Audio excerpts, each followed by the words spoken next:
Pada sekitar tahun 1420 Masehi, datanglah serombongan pedagang dari Baghdad yang dipimpin oleh Syekh Idrofi Mahdi.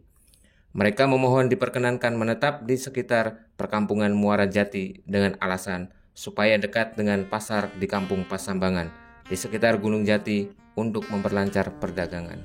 Assalamualaikum warahmatullahi wabarakatuh. Salam sejahtera bagi kita semua. Om Swastiastu, Namo Buddhaya, salam kebajikan.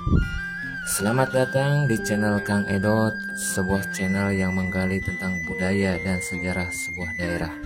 Pada episode kali ini saya akan mengungkap sebuah cerita di balik nama Desa Astana yang ada di Kecamatan Gunung Jati, Kabupaten Cirebon. Sebelum lanjut, silakan bagi teman-teman yang baru menemukan channel Kang Edot, saya ucapkan selamat datang dan selamat bergabung. Mudah-mudahan channelnya bermanfaat.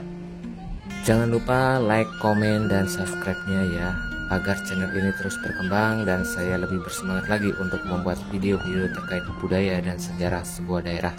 Baik, kita mulai saja ceritanya. Awal mula sejarah nama Desa Astana bermula pada sebuah kisah. Gunung Jati termasuk wilayah negeri atau daerah Singgapura, merupakan bawahan kerajaan Pajajaran.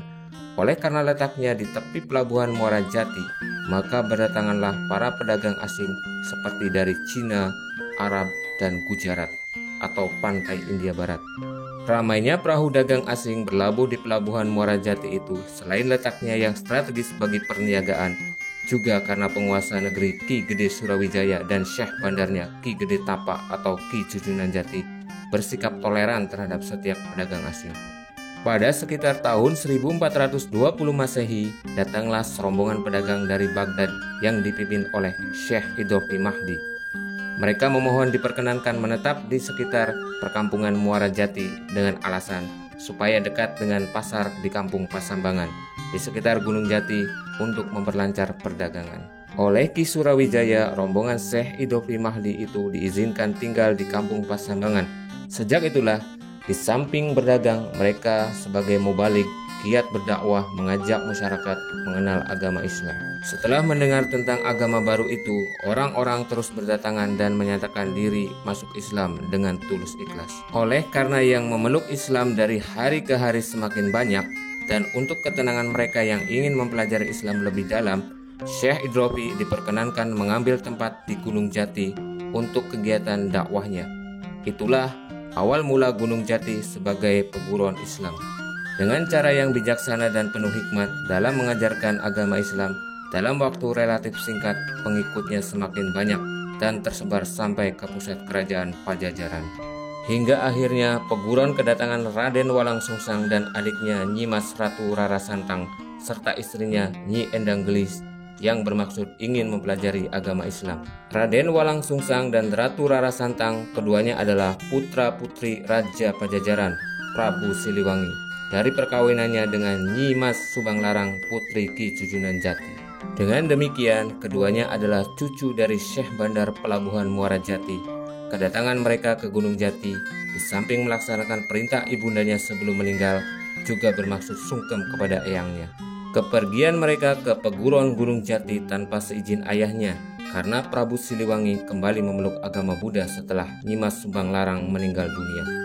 Namun kedua putra-putri itu sudah dididik dan diberi petunjuk oleh almarhum ibunya agar memperdalam agama Islam di perguruan Gunung Jati.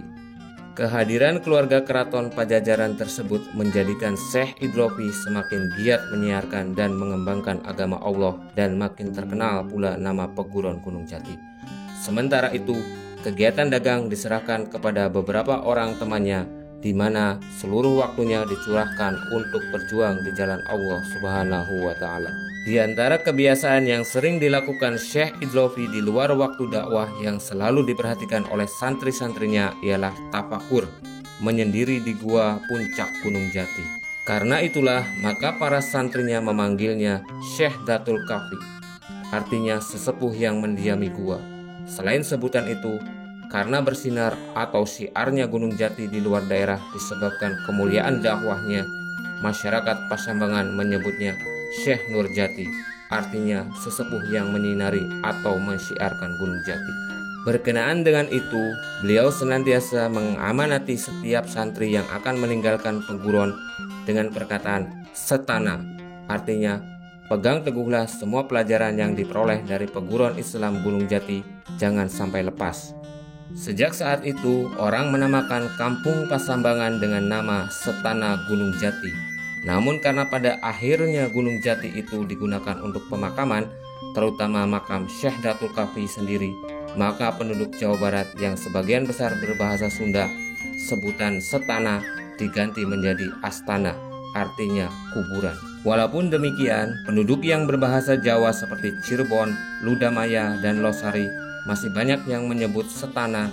Dengan demikian, kampung Pasambangan yang mencakup Gunung Jati sampai sekarang dinamakan kampung atau desa Astana Gunung Jati. Demikianlah cerita di balik nama Desa Astana versi Dinas Kebudayaan dan Pariwisata Kabupaten Cirebon. Barangkali ada cerita versi lain dari sumber yang berbeda, silahkan komen aja di bawah ya. Wassalamualaikum warahmatullahi wabarakatuh.